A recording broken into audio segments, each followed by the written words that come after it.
Zee 24 तास एक पाऊल पुढे.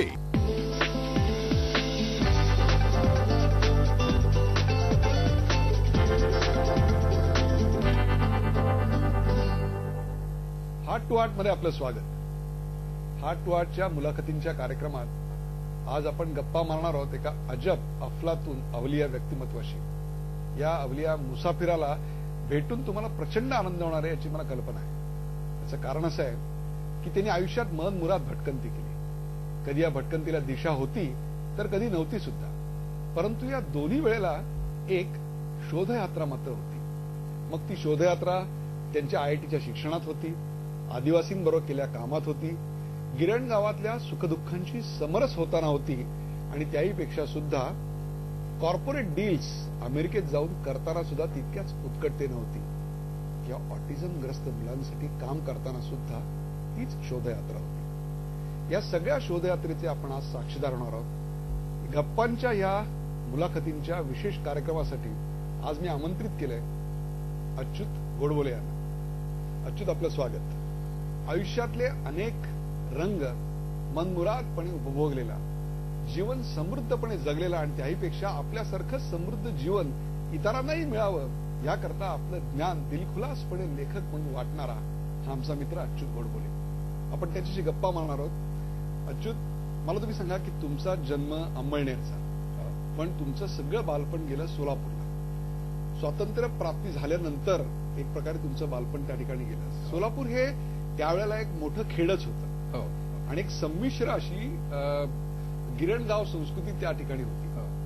कसं होतं तुमच्या बालपणाचे दिवस? लहानपणी आमचं म्हणजे सोलापूर आता जसं सांगितलं त्याप्रमाणे अगदी गिरणगाव अशा तऱ्हेचं होतं. खूप गिरण्या होत्या तिथे.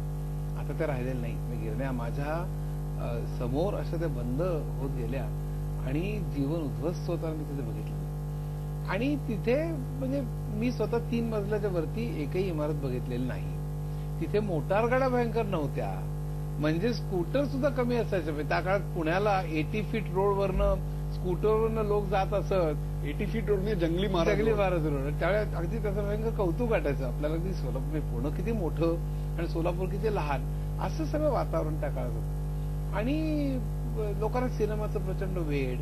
म्हणजे खरोखर हे सांगतो, आशीर्वाद सिनेमा आहे ना, त्या आशीर्वाद सिनेमामध्ये एक गाणं आहे, अशोक कुमार गाणं म्हणतो, रेलगाडी रेलगाडी, आणि त्यात रामपूर कानपूर अमुक तुमुक असं करतो. सोलापूरचं जे नाव येतं तेव्हा कडकडाट टाळ्यांचं होत असे. 5 मिनिटं पुढचे ऐकू येत नसेल वाक्य. इतकं हे सगळं तुम्ही अनुभवलं. हमारे गाव का नाम आ गया, हे सगळं अनुभवलं असं. आणि गंमतशीर सगळं वातावरण. कानडी, तेलुगू आणि मराठी अशी मिश्र त्यातली भाषा, संमिश्र संस्कृती, अशी सगळी संस्कृती. आणि या सगळ्यामध्ये माझी वाढ झाली. त्याच्यामध्ये आमच्या घरामध्ये मात्र फार गंमतशीर. शिक्षणाला प्रचंड महत्व कदाचित लहानपणापासून असेल म्हणून की काय, बोर्डात तुम्ही प्रचंड अभ्यास करून वगैरे 16वी आला?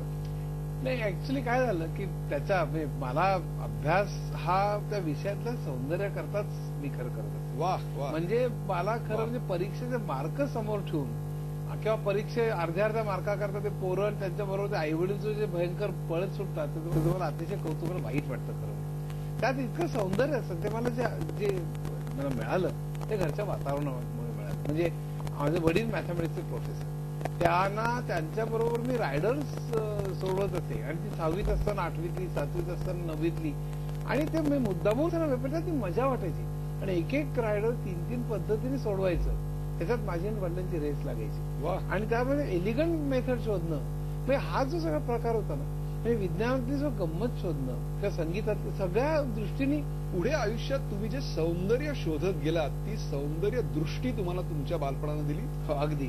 आणि मला असं वाटतं की ते जे संस्कार झाले लहानपणी ते फार मोठे होते. मला आता परीक्षेकडे जर का वळायचं झालं तर म्हणजे त्यावेळेला इनफॅक्ट SSCची परीक्षा झाली त्याच्याबरोबर 1 महिना अगोदर माझं अपेंडिसायटिसचं ऑपरेशन झालं. आणि त्यावेळी अपेंडिसायटिसचं ऑपरेशन हे खूप मोठं मेजर. त्यावेळी असे टाके वगैरे पडायचे. 10 दिवस तुम्हाला बेड रेस्ट घ्यावी लागायची. आणि मला त्यावेळेला म्हणजे कसं काय होणार अशी चिंता इतरांना.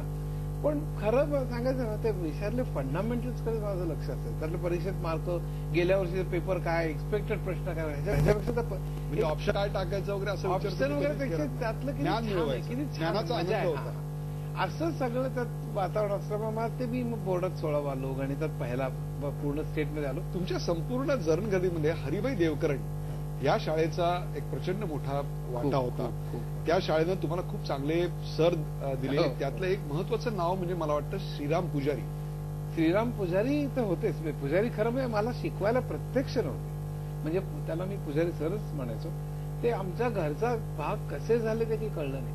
आणि खरं सांगायचं म्हणजे पुजारी सरांमुळे आमच्या मला स्वतःला इतकं त्यांनी दिलं बरं का. म्हणजे त्या इतकं शिकवलं, प्रत्यक्ष वर्गात एकदाही न शिकवता सुद्धा मी त्यांच्याकडनं इतकं शिकलो. म्हणजे कला, संगीत, साहित्य ह्याच्यावर प्रेम करणं, चित्रकला, आणि म्हणजे हे सगळं महत्वाचं आहे.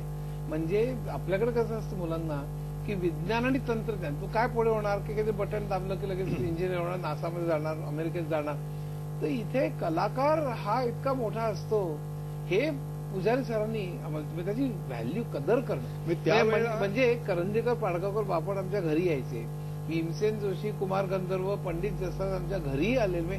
पंडित जसराज सुलभाते माझी बहीण, ही गाणं शिकायची, पिशवीकर, ती हुशार आणि गाणं अतिशय चांगलं गाणारी. तिला म्हणजे पंडित जसराज असं सांगतायत की अरे बेटा नटभैरव असा असतो. हे माझ्या समोर आमचं घर अगदी लहान. एक प्रकारे शास्त्रीय, अभिजात शास्त्रीय संगीताचं असं वातावरण आजूबाजूला फुलत होतं. आणि ते अतिशय सोलापुरातल्या एका छोट्या 1.5-2 खणी 300 फुटाचं आमचं घर, म्हणजे लोअर मिडल क्लास ते मिडल क्लास, ह्याच्यामध्ये आमचं सगळं आयुष्य गेलेलं. पण एकदाही आमच्या आईवडिलांनी असं दाखवून दिलं नाही की आपल्याला काहीतरी कमी आहे म्हणून. सगळं म्हणजे विद्यार्थ्याला जे काही हवं असतं ते सगळं त्याने आम्हाला दिलं. म्हणजे एकच आम्ही सगळं परीक्षा झाल्या की आम्ही सगळी भावंड एक गदग नावचं रेस्टॉरंट आहे, तिथे वरच्या मजल्यावरती मसाला डोसा खायला जात असो. ही आमची ती तुमच्या आनंदाचा क्षण. म्हणजे त्या काळात म्हणजे मसाला डोसा खाणं.